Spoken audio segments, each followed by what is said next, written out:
homework number 1 for E&M second semester. This is my attempt at problem number 2.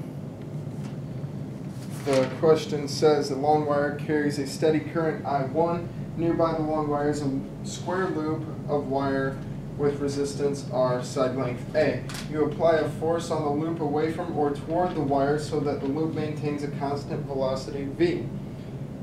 A asks, at the moment shown, find the magnetic flux through the loop. Magnetic flux, phi sub B equals the integral of B dot dA. And after using Ampere's law to figure out what B is, and dA becomes Z hat times dx dy. This ends up just being mu naught IA over 2 pi times the natural log of S plus A over S. In the problem, they originally gave us a distance x here, but instead of using x, I ended up using S. Part 2, they say figure out the EMF. Well, EMF in this loop is negative d phi dt. So take the time derivative of this guy.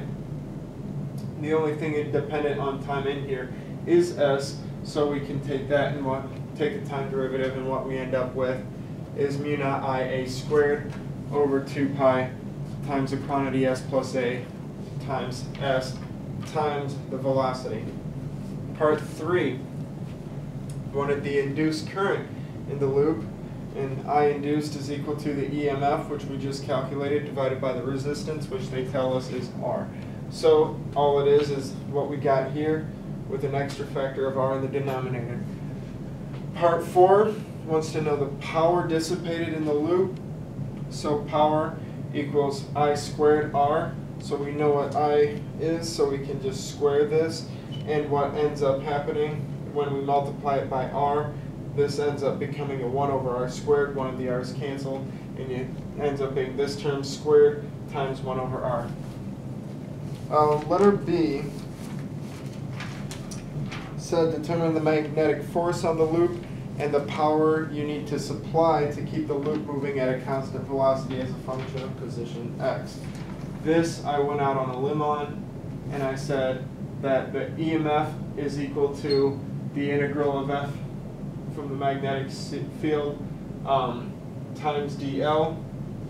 So then I tried to say that del E would be F mag, and so then for F mag of x, I got negative quantity 2x plus a over quantity x squared plus ax, all squared in the x hat direction.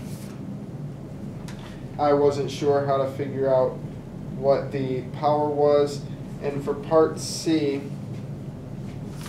the only thing that I could figure that changing the velocity